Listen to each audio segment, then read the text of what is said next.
We have broken a record in 7 months, what was the case all of last year. Border Patrol apprehensions topping 100,000 for the second month in a row. April had the highest monthly total of apprehensions in 12 years. And again, we're only 7 months into this year. The U.S. Border Patrol Chief, Carla Provost, joins us right now. Chief, thank you for taking the time. Thanks for having me, Neil. What do you think is driving it? Well, there are a lot of factors driving it, but I think the message is really loud and clear when it comes particularly to the family units, that if you bring a child, you're going to be released into the country. So this move that was held by a judge to support the president's move to keep anyone who's trying to enter here in Mexico until all of it is adjudicated, how will that change your job, or will it? Being able to send some of them back to Mexico while they are waiting is certainly helping, but the numbers are not sufficient for what we're apprehending. So when you hear these cases of children, there were sporadic reports that they were someone else's kids, that they were essentially being used as pawns in this. And I don't know if there's any way to ascertain that, but it's just made your job a mess. It certainly has. We are seeing numerous cases. We've seen over 3,500 cases of fraud thus far this year. It is a very sad situation when they are exploiting these children so that they can get across. So the president has requested another $4.25 billion of emergency aid that's needed at the border. Democrats have said, some that I talked to, Chief, as long as it's not for a wall. I don't think the administration has stressed that one way or the other. It sounds like folks like you could use it right at these centers. We certainly need the money. Right now I'm having to use my operational budget to fund this humanitarian mission. And at all costs, really, the humanitarian mission is having a negative impact on our national security. As I'm having to pull my men and women away, 40% of their time is being spent dealing with taking care of these families, processing the families. The border security mission, the mission that we were hired for, is suffering. So if I'm trying to get into this country illegally, that's the magic pill right there. I'll bring my whole family and get you sidetracked dealing with that for perfectly humanitarian, noble reasons, and there's your floodgate.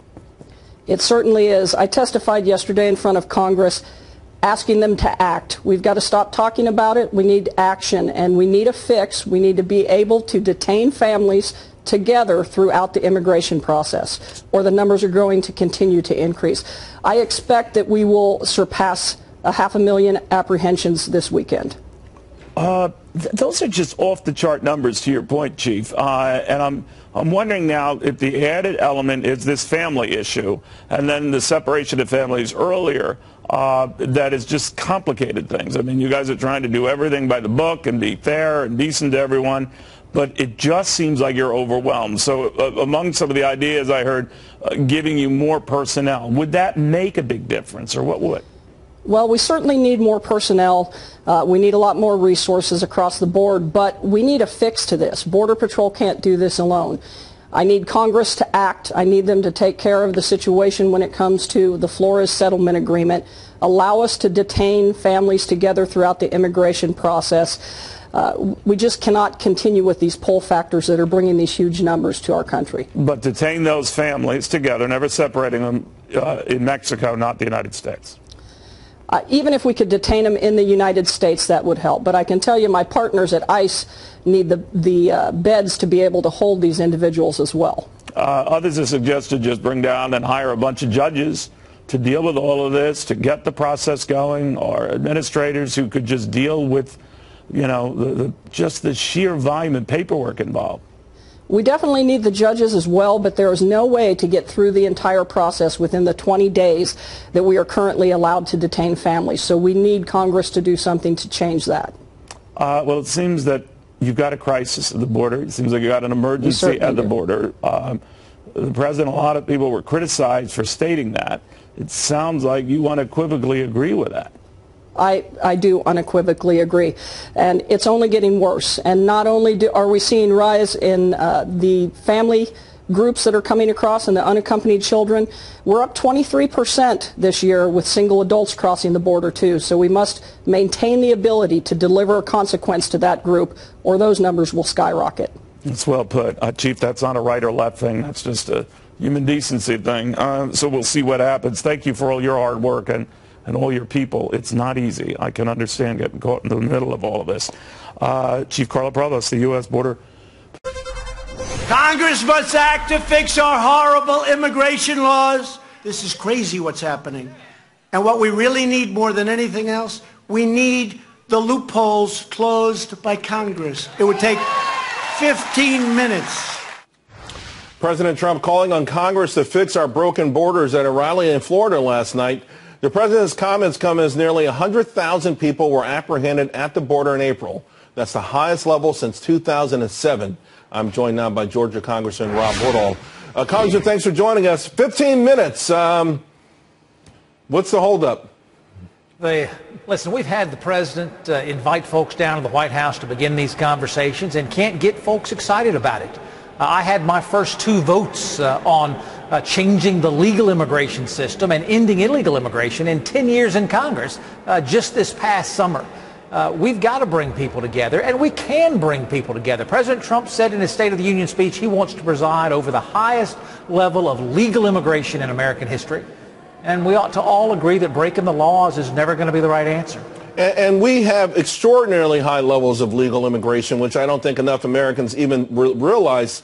But the illegal immigration problem, in a recent surge, particularly led by families and children, everyone now agrees it's a crisis. That seems to me an important first step. Toward the end of last year, the numbers weren't there. It was more of a political debate. Now it's a human debate. It's a acknowledged human crisis. Does that create a greater sense of urgency?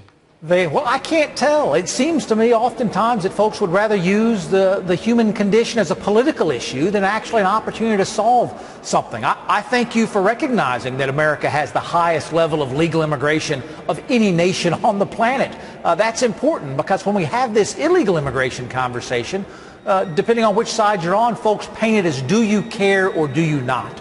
We all care, and you're absolutely right. Ending this border crisis is going to save children. It's going to protect children because they're being used as pawns by human smugglers right on the border today. Congressman, what would be some of the things that you think would be the right answers and palatable to your colleagues on the other side of the aisle? Charles, I've been down to Honduras and Guatemala, El Salvador, had conversations with families that were preparing to travel north. They'll say, Rob, I don't need to leave my home country, but America has gotten so good at enforcing its immigration laws, my husband, my father, can't come back and forth to work during seasonal labor. Let's give out those seasonal visas legally. Let's find out who's coming and why they're coming and make sure that they're not displacing American workers. Let's have robust seasonal visa opportunities available. Well, I know that the administration has bumped up the number of seasonal visas, and that also points to the symbiotic relationship that we have with the immigrants who are coming to this country, and just the idea is that we should be able to control this. You know, other countries have systems where it's based on merit. And it's so interesting because they're never called races in Canada for these kind of systems. Their percentage of immigrants are a lot higher as a percentage of their overall population, and it seems to work for everyone. Why don't we begin down a path like that where we have a sort of system that rewards the folks that we want coming here? Right. You know, we do have a system in place today. I represent a majority-minority district in the state of Georgia. 27% of my bosses are first-generation American citizens.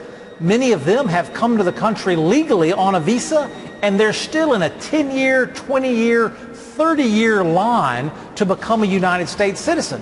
Those families say, Rob, how can you go and just wave your magic wand to make folks coming over the border illegally now legal when my family has been caught in limbo doing it the right way now for the past 10 years? We can solve all of these problems simultaneously, but I need my friends on the left to acknowledge that open borders is not the answer. There is a right way and a wrong way to come to America, and if we can't agree on that as a starting point, there's nowhere to go in this conversation. Congressman Woodall, thank you very much. Appreciate it. I want to talk about these opportunity zones, okay? That's a government program which I believe is very successful. I'm told it is. It moves money into disadvantaged areas. The man in charge of that program is HUD Secretary Ben Carson, who joins us now. Mr. Secretary, you've been on this program before, and you've told us that you have moved jobs and money into these disadvantaged areas. But my point is, I never hear about it. And you get lousy, you don't get any press at all. How do you explain that? Because it's good news. Nobody wants to talk about good news.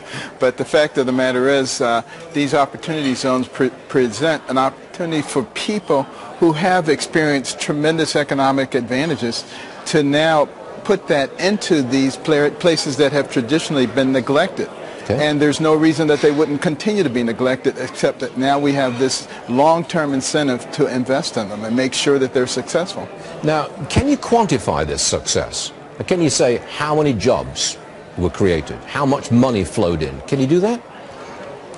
Well, we expect at least $100 billion in the first year. And, you know, some of the opportunity funds have already had commitments of, you know, $24 billion.